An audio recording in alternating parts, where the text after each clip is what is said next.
Bienvenue sur Top Invest, la chaîne des tops d'investissement. Ici, on parle essentiellement d'entreprises de qualité. Alors, je vais partager avec vous une note d'analyse sur FedEx. Donc, les notes d'analyse sont basées sur la lecture des rapports financiers et l'écoute des conférences call. Donc, vous savez que quand une entreprise nous intéresse, on prend la peine de lire les rapports financiers, d'écouter les conférences call, histoire d'avoir à peu près, de faire parler les chiffres. Ok, donc je vais vous partager cette note d'analyse là. Et pour ceux qui sont intéressés pour recevoir jamais les notes d'analyse sur des entreprises qui semblent être intéressantes en date d'aujourd'hui, que ce soit des entreprises qui versent des dividendes ou bien des entreprises ici, voilà. On parle uniquement d'entreprises qualitatives qui ont le potentiel ici de pouvoir faire fructifier nos capitales et qui s'échangent ici aujourd'hui à des prix assez intéressants. Donc je vous partage la note d'analyse, ok, et vous-même vous allez lire vos rapports financiers. Si vous avez des questions, revenez vers moi et posez vos questions, ok? Donc, c'est très important le questionnement parce qu'en période difficile, il est très important pour vous de connaître à peu près les entreprises en question, ok? Donc, moi, j'ai appris également beaucoup de choses en lisant sur FedEx. Je pensais que FedEx et UPS, voilà, faisaient à peu près la même chose de la même façon. Mais bon, j'ai pu découvrir que FedEx et UPS ne sont pas si similaires que ça. Alors, on va aller directement, donc le lien vers le service Top Premium est dans la description de la vidéo, d'accord? Et on va aller directement sur la note d'analyse en question. Alors, c'est pas très long, très court, d'accord? Ici, on parle essentiellement de ce qui s'est passé au niveau du trimestre, à quoi s'attendre ici à court terme et à peu près s'il y a une information ici par rapport aussi à la croissance à long terme, on va également avoir tendance à la mentionner. Donc, j'ai ici essayé de prendre à peu près les informations les plus importantes, ok? Donc, je vais lire ça ici rapidement. FedEx a terminé l'année fiscale avec des résultats contrastés. Donc, la société a atteint ses marges d'exploitation les plus élevées de l'année fiscale au cours du quatrième trimestre, principalement grâce à une gestion efficace des coûts. Donc, il faut savoir que FedEx, normalement, publie son année fiscale se termine généralement avant le mois de décembre avant le mois de décembre de chaque année. Et le quatrième trimestre, c'est généralement le trimestre avec les volumes les plus élevés. Ok, donc ce n'est pas quelque chose d'exceptionnel quand on parle de marge d'exploitation élevée au quatrième trimestre. Non, c'est la norme dans cette entreprise-là.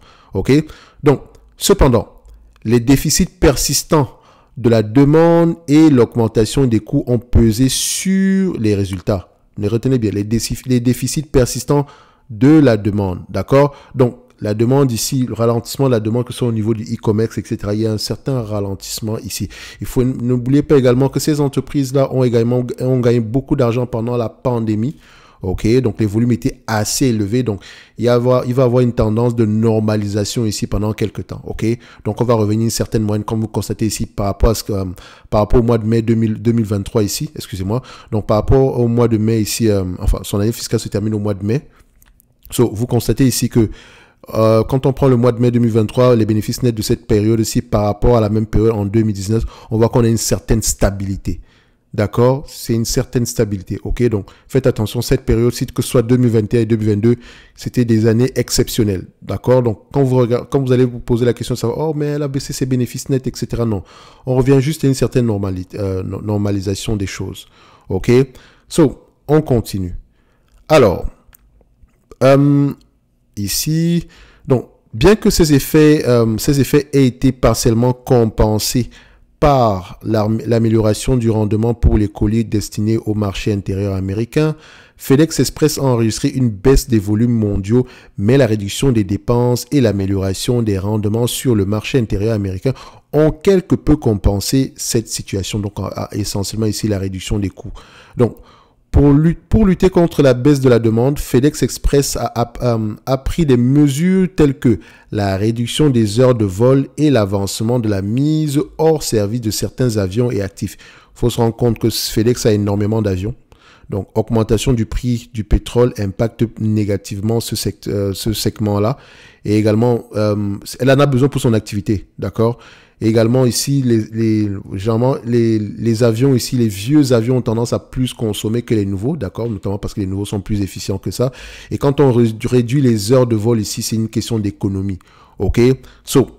Vu que l'activité était également un tout petit peu en berne, c'est juste une question d'économie. Les activités de FedEx Ground se sont améliorées grâce à un meilleur revenu par colis et à des mesures de réduction des coûts. Donc, essentiellement, la réduction des coûts, ici, on en a beaucoup parlé dans les conférences call. Donc, c'est essentiellement ça qui permet à FedEx de pouvoir se maintenir les marges actuelles. Donc, diverses négociations syndicales auront un impact sur FedEx. La Airline Pilot Association, ALPA, a rejeté un accord de principe conclu avec FedEx qui prévoyait une augmentation de 30% des salaires et de 30% des pensions de retraite des pilotes. Et essentiellement, quand vous allez lire les rapports financiers de FedEx, quand on vous parle de fonds de pension ici, allez toujours vérifier ici si le fonds de pension en question est bien capitalisé. D'accord? S'il ne manque pas de l'argent à l'intérieur. D'accord? Parce que la priorité devrait, pour une entreprise, devrait être d'abord bien capitaliser ce fonds de pension-là. Donc, faites attention, généralement. Donc, il faut toujours vérifier dans vos rapports financiers s'il n'y a pas un fonds de pension. Donc, généralement, contrôle F, pension, et vous essayez de voir si on en parle. OK? Les représentants du syndicat n'ont pas expliqué pourquoi les membres ont rejeté l'accord par 57% contre 43%. FedEx et le syndicat des pilotes ont déclaré que les deux parties rouvriraient les négociations probablement sous la supervision du National Mediation Board. Donc, ça veut dire qu'à un moment donné, voilà, on est quand même sur une, comment on dit ça, les négociations semblent assez compliquées si on a besoin de prendre à peu près mais si on a besoin de faire appel à un médiateur ici, ça veut dire que il y a des zones, ça coince toujours à un certain niveau. Je pense que c'est juste une question de salaire, on veut plus. Donc, regardez le salaire moyen ici à FedEx par rapport au salaire moyen de UPS. Vous allez être étonné parce que, comme je le disais tantôt, de toute façon, on va parler d'UPS sur la note d'analyse suivante. Dans tous les cas de figure, vous allez pouvoir comparer la différence des deux par rapport au salaire, surtout pour les chauffeurs principalement. OK? Donc, bien que FedEx ait été déçu par le vote, elle a déclaré que cela n'aurait, je cite, aucun impact sur notre activité. Donc, on dit elle a déclaré, c'est le PDG, c'est la direction qui l'a déclaré ici, d'accord, que malgré le fait qu'il y ait à peu près, qu'on n'ait pas trouvé d'accord, ça n'aura pas d'impact sur le service en tant que tel, ok? Donc, il y a toujours une zone grise, on est toujours en négociation, mais ça ne veut pas dire qu'on a arrêté de travailler. Entre-temps, UPS a conclu un accord collectif à la fin du mois de juillet qui augmentera les salaires d'environ 5 à 6% par an au cours des 5 prochaines années, les salaires des employés d'UPS. Donc, cela incitera probablement UPS à augmenter ses prix, ce qui permettra à FedEx de faire de même. Donc, FedEx, dont la main-d'œuvre est essentiellement non syndiquée, a ressenti la pression des coûts salariaux plus rapidement qu'UPS crée, parce qu'elle ne peut pas, elle ne peut pas se permettre ici en termes d'ajustement par rapport à l'évolution des coûts ici, elle n'a pas le choix que de prendre les coûts du marché en date d'aujourd'hui en termes de salaire, d'accord? Donc faites attention. Si elle a besoin d'emploi, si elle a besoin d'embaucher du monde ici, il faut qu'elle augmente ses salaires plus rapidement que UPS. Or, UPS a une convention collective, donc techniquement ici, elle a une certaine visibilité. C'est un avantage comme un inconvénient également ici, parce que ça a tendance ici à être, généralement les salaires ont tendance à être plus élevés quand on a des conventions collectives, etc. Mais c'est également bien parce que vous allez vous rendre compte que quand vous investissez dans une compagnie, il faut toujours, c'est important de privilégier une compagnie qui traite bien ses employés. C'est très important. OK? C'est vrai qu'une compagnie qui ne traite pas bien ses employés peut avoir tendance à générer du cash, des free cash flow, des marges élevées, etc. Mais dites-vous que tôt ou tard, ça va coincer. D'accord? Tôt ou tard, ça va coincer. Donc, il faut faire attention. Moi, j'aime bien généralement aller vous regarder. J'aime bien aller regarder généralement ici généralement la vie des employés. D'accord?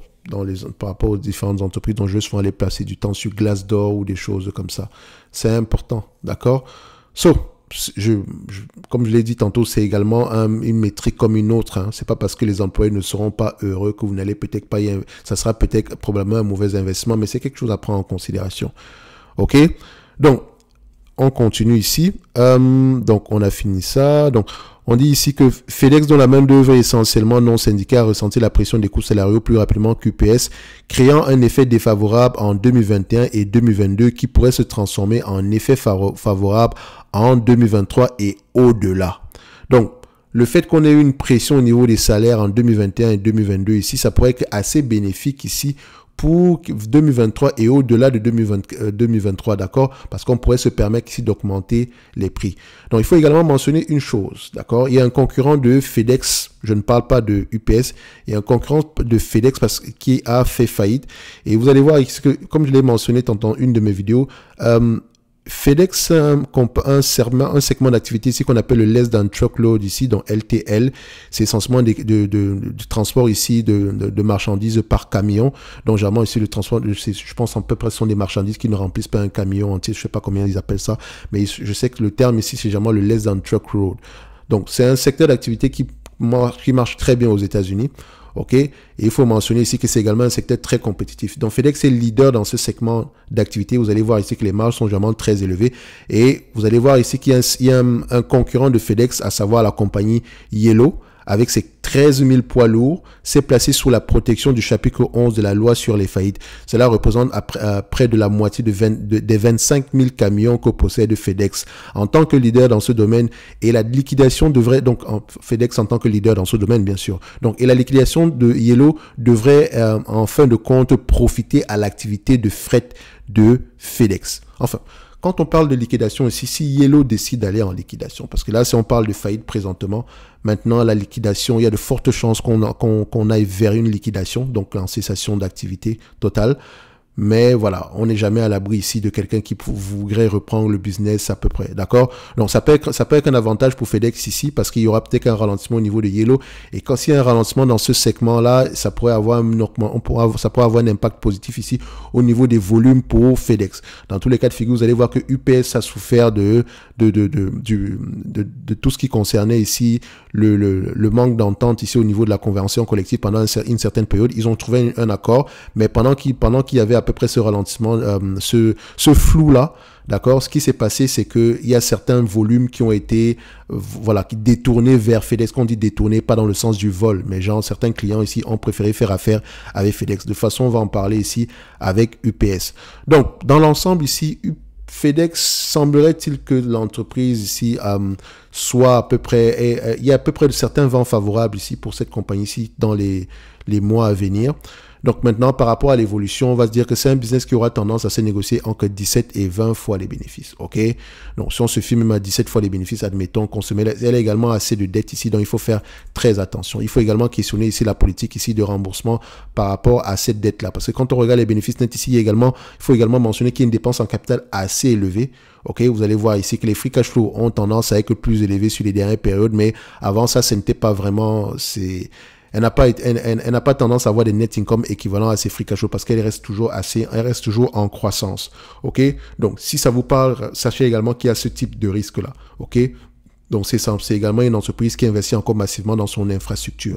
Donc, aujourd'hui, on me demande de payer $265 pour un business, excusez-moi, on me demande de payer ici $265 pour un business qui pourrait rapporter à peu près aux alentours ici de 26 $ l'action d'ici 2025. Si on fait 26 divisé par 265, on a un rendement de 9,81%. OK, évidemment, il faut prendre en considération la dette, d'accord? Donc, à 17 fois les bénéfices en 2026, ici, est-ce que les analystes ont tendance à avoir raison par rapport à leur forecast? On regarde ici, est-ce qu'on a une évolution? Oui. Est-ce qu'on a une évolution ici? Non. Diminution. Également ici, légère évolution. Donc, on a un certain optimisme pour le futur. Il faut également vérifier, est-ce que FedEx a tendance, est-ce que les analystes ont tendance ici à attendre à peu près des revenus plus élevés sur les 5 prochaines années? Quand je mets Analysis ici, on s'attend à peu près, on va extrapoler, on s'attend à peu près à 4,78% de croissance sur les années à venir, sur les 5 prochaines années. C'est à peu près au niveau de l'inflation ici. OK?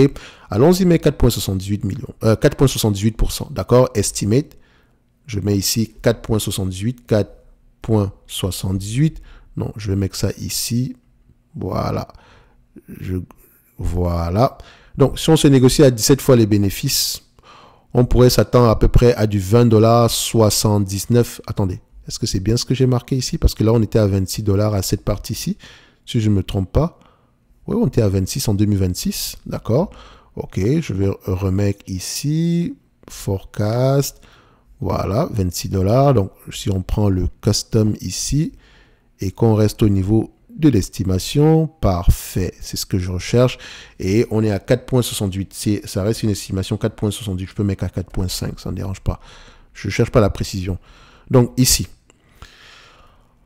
d'ici 2030, on pourrait s'attendre à $31 à l'action. Ça représente un rendement de combien par rapport à ce qu'on a ici aujourd'hui, d'accord? Donc on a à peu près $31 divisé par $265 à l'action. on arrive à peu près à 11,69% de rendement. Si ça se réalise, d'accord, il faut toujours vérifier ici, est-ce que les analystes ont tendance à faire de bonnes prévisions sur ce business? Si semble-t-il que oui. OK?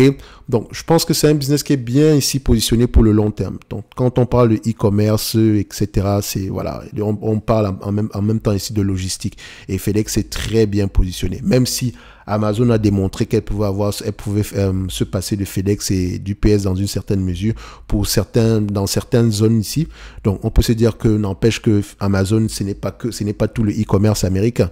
OK? Donc, FedEx je pense qu'on a encore beaucoup de choses positives dans le futur. Donc, en date d'aujourd'hui, ça pourrait être assez intéressant d'aller regarder cette compagnie en profondeur. OK? Dans tous les cas de figure, par rapport à ce que moi j'ai lu, il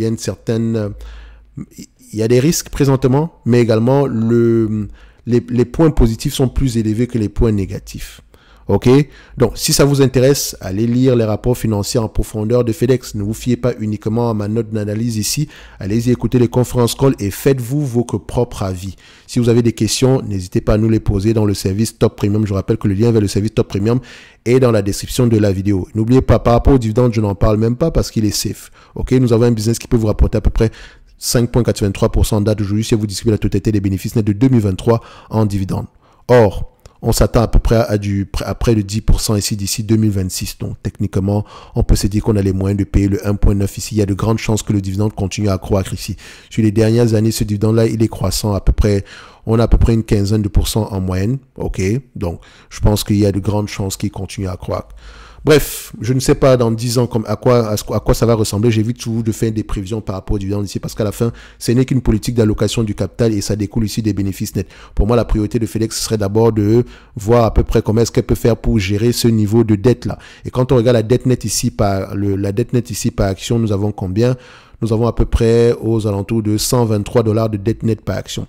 C'est peut-être pour ça que l'entreprise va avoir tendance à se négocier à des niveaux de multiples assez peu élevés.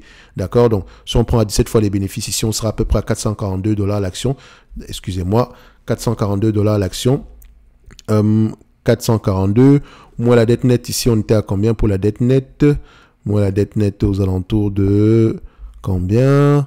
Voilà, on a une dette nette ici aux alentours de 124, divisé par moins 124 $. Donc, on arrive à 318 $. Donc, même en prenant en considération la dette nette ici sur les bénéfices nets attendus en 2026, on peut se dire qu'on est assez, voilà, le prix actuel est également assez intéressant. OK?